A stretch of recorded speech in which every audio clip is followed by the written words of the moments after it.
Season 1 episode 3 dari serial film The Walking Dead. Dimulai dari Merle yang masih berada di atas gedung dengan kondisi masih berbogol. Terlihat ia dengan sangat kesusahan mencoba untuk melepaskan tangannya dari borgol itu, sampai membuat pergelangan tangannya lecet. Merle pun semakin panik dan ketakutan saat para zombie sudah sampai di atas dan berusaha membuka pintu. Dia pun merasa sedang dihukum oleh Tuhan karena selama ini dia tidak pernah bersikap dengan baik. Dan dia pun memohon ampun. Merle melihat sebuah gergaji di sana. Dia menggunakan ikat pinggangnya untuk menggapai gergaji besi itu. Dan film pun baru dimulai. Adegan dimulai dengan Rick dan semua orang yang berada di dalam truk dalam perjalanan menuju ke tempat pengungsian di atas bukit. Rick terlihat cukup gusar karena Merle tertinggal di gedung itu. Morales pun mencoba menenangkan Rick bahwa tidak akan ada yang bersedih jika Merle mati, karena dia termasuk orang yang jahat, kecuali Darlie, adik dari Merle. Tiba-tiba dari belakang mobil sport yang dikendarai oleh Glenn berhasil menyusul dan menyalipnya. Adegan beralih di atas bukit tempat pengungsian. Terlihat Lori sedang mencukur rambut Carl. Dia agak kesulitan mencukurnya karena Carl tidak bisa diam. Shane mencoba menenangkan Carl dengan mengajaknya bercerita agar dia bisa diam saat dicukur oleh ibunya. Tiba-tiba mereka mendengar sebuah suara yang tak lain adalah suara alarm mobil yang dikendarai oleh Glenn. Dale mencoba melihat dengan teropongnya untuk memastikan suara apa itu. Tak lama kemudian Glenn pun sampai di sana. Dale menyuruh Glenn untuk mematikan alarmnya. Beberapa menit kemudian, mobil van yang dikendarai oleh Rick sampai di sana. Amy langsung menyambut dan memeluk kakaknya yang bernama Andrea. Istri dan anak-anak Morales juga langsung menyambut kedatangan Morales dengan bahagia. Lalu Glenn memberitahu bahwa ada orang baru yang telah membantu mereka. Orang itu adalah Rick. Saat Rick berjalan ke depan, Shane kaget melihatnya. Sedangkan Rick juga terkejut melihat anak dan istrinya di sana. Anaknya segera memeluk ayahnya itu. Lori ikut memeluk suaminya, mereka pun bahagia kembali. Pada malam harinya, mereka semua berkumpul di dekat api unggun. Mereka mendengarkan kisah Rick, sampai dia dikira sudah meninggal oleh keluarganya. Tiba-tiba, seorang laki-laki yang dipanggil Ed menambahkan kayu untuk memperbesar api unggun. Shane berusaha memperingatkannya, karena hal itu bisa mengundang zombie untuk datang ke sana. Namun Ed malah menantang Shane. Shane terpancing emosi, dia mendekati Ed. Akhirnya kayu itu diambil dan apinya dimatikan. Kemudian mereka mulai membicarakan cara untuk memberitahu Darlie tentang Merle yang tertinggal di gedung perbelanjaan. Dan T-Dog yang akan menjelaskan kepada Darlie, karena dia merasa bertanggung jawab karena telah menjatuhkan kunci borgolnya. Saat ini Darlie masih belum kembali dari perburuannya, namun T-Dog mengatakan bahwa sebelum pergi dia sudah mengunci pintu yang menuju ke atap dengan rantai dan dikembok. Kemungkinan besar Merle masih hidup dan masih terborgol di sana. Malam sudah larut, sudah waktunya untuk mereka istirahat dan tidur. Rick terlihat menemani Carl anaknya sampai dia tertidur. Setelah Carl tertidur, Rick segera tidur di samping istrinya. Lori meminta maaf karena sudah menganggap Rick meninggal, dan akhirnya mereka berdua melepas rindu. Ternyata di luar Shane terus memandangi tenda tempat Lori dan Rick tidur, entah apa yang sedang dipikirkan oleh Shane. Dia terlihat galau. Pagi harinya saat Rick sedang mengobrol dengan Lori, dan saat yang lain sedang beraktivitas, mereka tiba-tiba dikejutkan dengan teriakan Carl dari arah hutan. Ternyata Carl melihat satu zombie yang sedang melahap seekor rusa. Mereka segera mengeroyok zombie itu. Mereka memukul zombie itu dengan membabi buta. Setelah itu Dale dengan kapaknya memenggal kepala zombie itu sampai putus.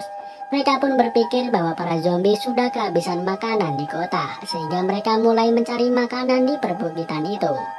Tak lama kemudian muncul seseorang dari arah hutan. Ternyata dia adalah Darlie, adiknya Merle. Darlie tampak kesal karena rusa incarannya sudah dimakan oleh zombie. Namun rasa kesalnya agak berkurang, mengingat dia juga sudah berhasil membawa pulang selusin lebih tupai. Mereka pun segera kembali ke tempat pengungsian.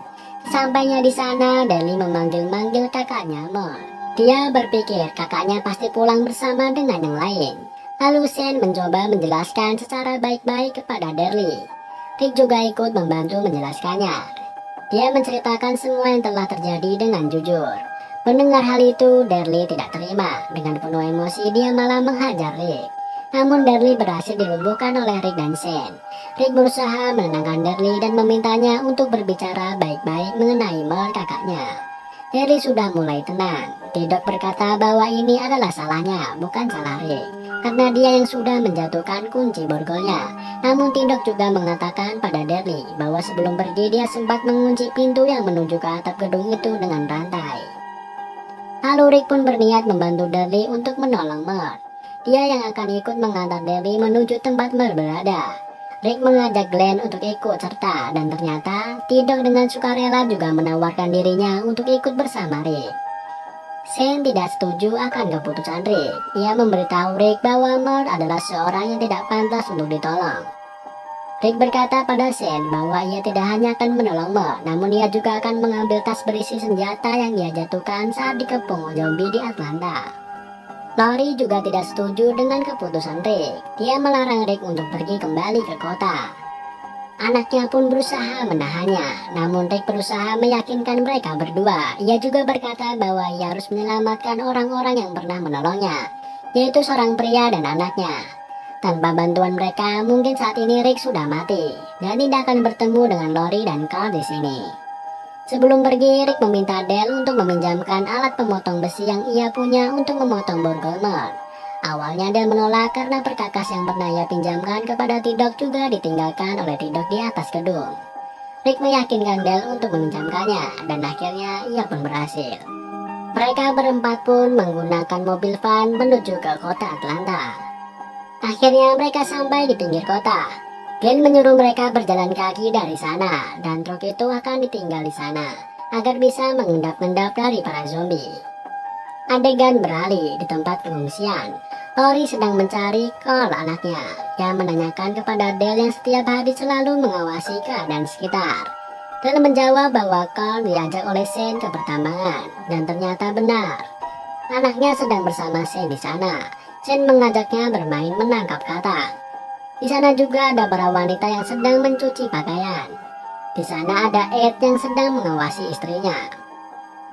Adegan beralih pada Rick dan teman-temannya.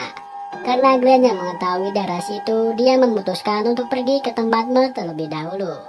Karena jarak gedung itu paling dekat dari sana, sedangkan tas berisi senjata itu 2 kali jarak ke Merle. Kembali lagi ke pertambangan, para wanita itu mencuci baju sambil bercanda dan tertawa. Tiba-tiba Ed menegur mereka. Dia memperingatkan kepada mereka agar fokus dalam bekerja. Di lain sisi, Lori datang dan menyuruh anaknya untuk segera kembali ke perkemahan. Setelah anaknya pergi dari sana, Lori marah kepada Shane. Dia meminta Shane untuk pergi menjauhi keluarganya mulai sekarang.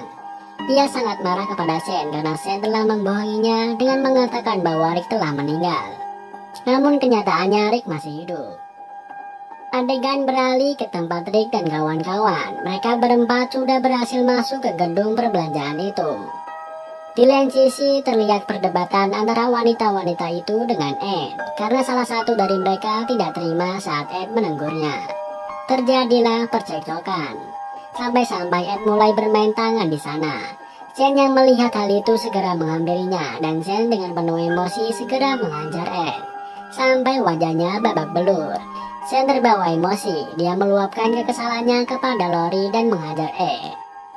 Adegan beralih, Rick dan teman-temannya segera menaiki tangga. Saat sampai di pintu, Tidok segera memotong gemboknya dengan menggunakan alat pemotong besi yang sudah dipinjamkan dari Dale. Namun ternyata Merle sudah tidak ada di sana. Hanya ada sepotong tangan dan gergaji besi tergeletak di sana. Melihat hal itu, Darly sangat marah. Dan film pun selesai. Season 1 episode 4 dari serial film The Walking Dead ini dimulai dengan diperlihatkan Andrea dan Amy yang sedang berada di tengah kolam pertambangan sambil menaiki sebuah perahu. Mereka berdua tengah memancing di sana. Sambil memancing, mereka membicarakan tentang ayahnya. Ayah mereka mengajarkan kepada Andrea dan Amy memancing, namun ayahnya berbeda cara dalam mengajari keduanya. Saat mengajari Andrea, ayahnya menggunakan umpan basah dan selalu menangkap ikan hasil pancingannya. Sementara saat mengajari Amy, ayahnya selalu menggunakan umpan kering dan selalu melepaskan ikan hasil pancingannya. Semua itu dilakukan ayahnya karena dia tahu kepribadian kedua anaknya itu berbeda.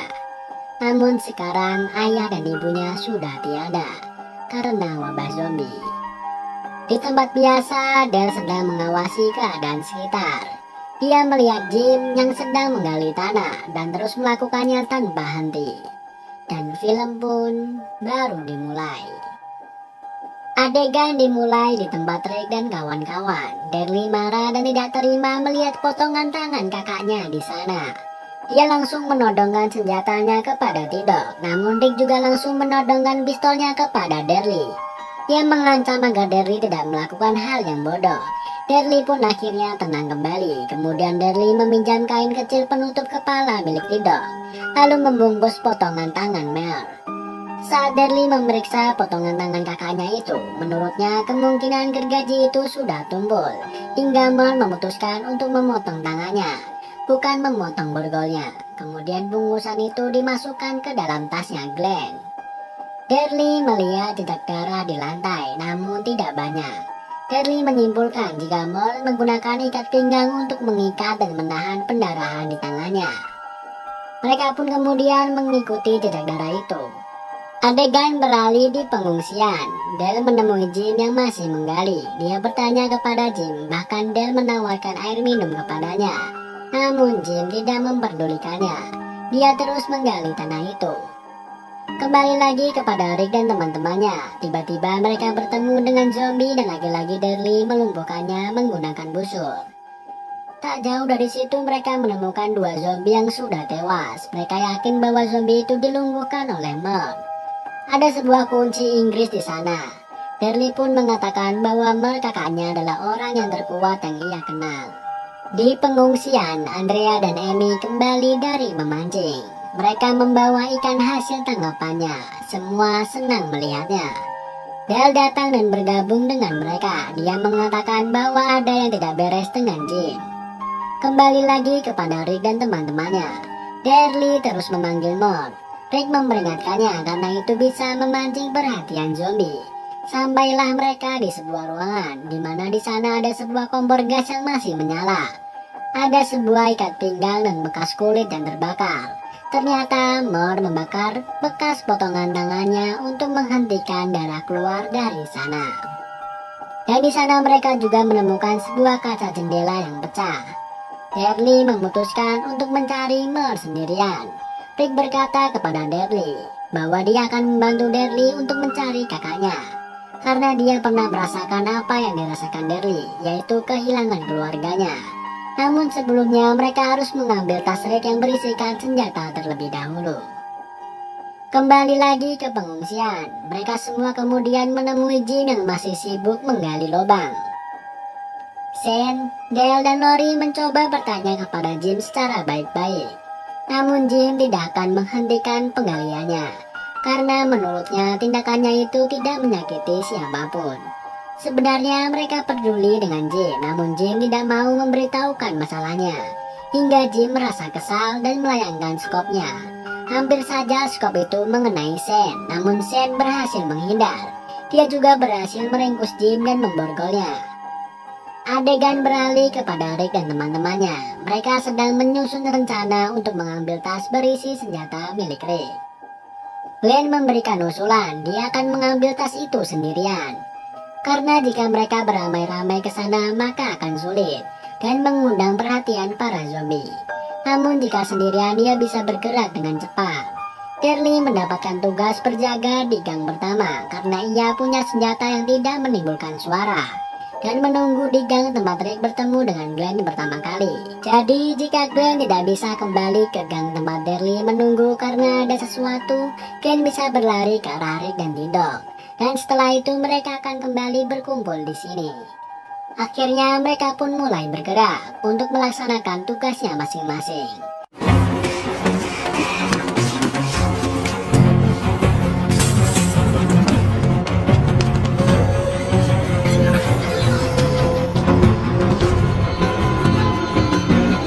Cerita, Glenn berhasil menemukan tas senjata Rick. Namun saat akan kembali, para zombie sudah mulai menyadari akan keberadaannya.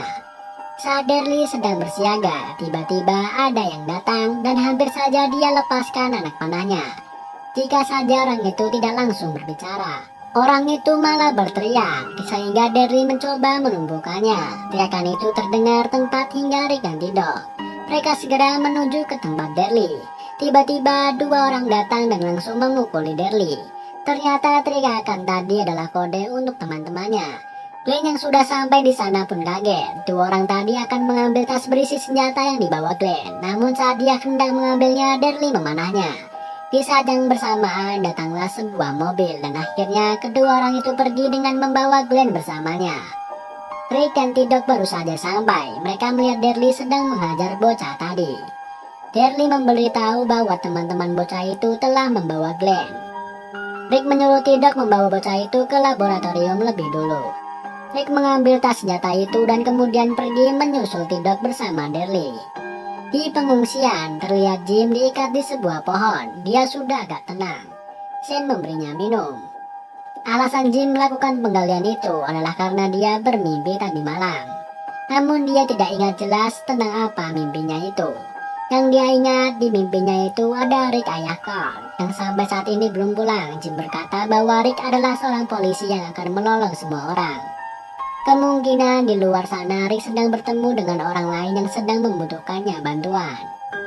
Dia juga menambahkan bahwa Rick adalah pria yang kuat seperti baja. Jim belum mengenalnya, tapi ia bisa melihat itu dari dalam Rick. Dan Jim memastikan bahwa Rick pasti akan kembali untuk Carl dan juga Lori. Saat semua orang sudah pergi, Jim berkata kepada Lori untuk selalu mengawasi putranya. Di laboratorium, Rick dan teman-temannya sedang menginterogasi bocah itu, namun bocah itu bungkam. Derry berusaha menangkutinya dengan potongan tangan Nord, dan bocah itu pun ketakutan. Akhirnya mereka pun membuat kesepakatan. Singkat cerita, bocah itu membawa Rick dan teman-temannya untuk menemui pimpinannya yang bernama Guillermo. Rick dan Guillermo bernegosiasi untuk saling menukar sandera. Namun Guillermo ternyata juga menginginkan tas senjata yang Rick punya. Dia memberikan dua pilihan. Pertama, Rick bisa kembali dengan Miguel, nama bocah itu, dan senjatanya. Dan yang kedua, Rick memberikan Miguel dan senjatanya, maka Glenn akan dilepaskan. Akhirnya Guillermo dan kelompoknya masuk kembali ke dalam markas. Begitu juga Rick dan teman-temannya kembali ke laboratorium bersama Miguel. Sebenarnya Derly tidak setuju atas pilihan Rick, yaitu menyerahkan senjata yang mereka punya. Namun Rick tetap akan melakukannya untuk menyelamatkan Glenn, karena dia merasa sudah berhutang nyawa kepadanya. Akhirnya mereka segera mempersiapkan senjata. Rick dan teman-temannya membawa Miguel kembali ke markas Guillermo, sambil tak lupa membawa tas senjatanya. Namun Guillermo merasa bahwa senjata itu sudah tidak lengkap lagi. Rick sudah menyerahkan Miguel, namun Guillermo mengingkari janjinya. Dia tidak mau menyerahkan Glenn. Akhirnya mereka pun saling todong senjata. Loaded. Agent, we here. Loaded. Agent, we here. Tiba-tiba datang seorang nenek, memberitahu bahwa ada seseorang yang bernama Gilbert sedang kambuh asmanya. Nenek itu melihat Rick dengan seragam polisinya. Dia memohon agar Rick tidak menahan cucunya. Dia bahkan menunjukkan keberadaan Glenn di sana. Rick diajak masuk ke sebuah rumah. Di sana banyak sekali orang-orang yang sudah berusia lanjut. Rick bertanya kepada Guillermo, sebenarnya mereka itu siapa? Ternyata Guillermo bersama kelompoknya sudah merawat dan menjaga orang-orang yang sudah lanjut usia itu. Akhirnya mereka pun berdamai. Rick memberikan beberapa senjata untuk Guillermo. Setelah itu mereka berempat pergi dari sana untuk menuju ke tempat mereka meninggalkan mobil vannya. Namun alangkah kagetnya saat mereka sampai, mobil itu sudah tidak ada di tempatnya lagi. Rick berpendapat bahwa kemungkinan besar Mer yang telah membawanya. Mereka merasa khawatir karena Mer akan datang ke perkemahan dengan penuh dendam. Adegan beralih di pengungsian, masing-masing dengan aktivitasnya. Andrea menyiapkan kado ulang tahun untuk Amy adiknya. Morales menyiapkan tempat untuk perapian. Shane dan Carl mendatangi Jim dan mengajaknya bergabung untuk makan ikan goreng bersama. Sedangkan Ed masih terbaring di kamar dengan luka memar di wajahnya akibat dipukuli oleh Shane. Dia masih kesal dengan semuanya. Sekilas diperlihatkanlah Rick dan teman-temannya yang sedang berlari menuju ke perkemahan. Di perkemahan mereka sedang berkumpul dan mengobrol bersama. Amy izin dari mereka untuk pergi buang air kecil sebentar. Kembali kepada Ed yang sedang tidur-tiduran di sana. Tiba-tiba dia melihat bayangan di luar tendanya. Dia pikir itu istri dan anaknya. Namun saat dibuka, ternyata bayangan itu adalah zombie. Zombie-zombie itu langsung memakan Ed. Amy yang tadi buang air kecil pun tak luput dari serangan zombie. Dia pun berteriak. Semua orang yang mendengarnya pun kaget. Ternyata zombie yang datang ke sana sangat banyak sekali. Lori segera melindungi Colt. Shane menembaki zombie. Jim pun membantunya dengan memukul zombie dengan kayu balok. Suara tembakan itu terdengar oleh Rick dan teman-temannya. Mereka pun mempercepat larinya. Keadaan di perkemahan sudah sangat kacau. Banyak dari mereka yang sudah menjadi korban. Akhirnya Rick dan teman-temannya datang. Mereka langsung menembaki zombie-zombie itu sampai habis. Rick mencari istri dan anaknya. Andrea menangisi kematian Amy. Di akhir episode, Jim berkata, itulah kenapa dia membuat lubang. Akhirnya, dia tahu apa mimpinya semalam. Dan film pun bersambung. You don't fantasy! Please!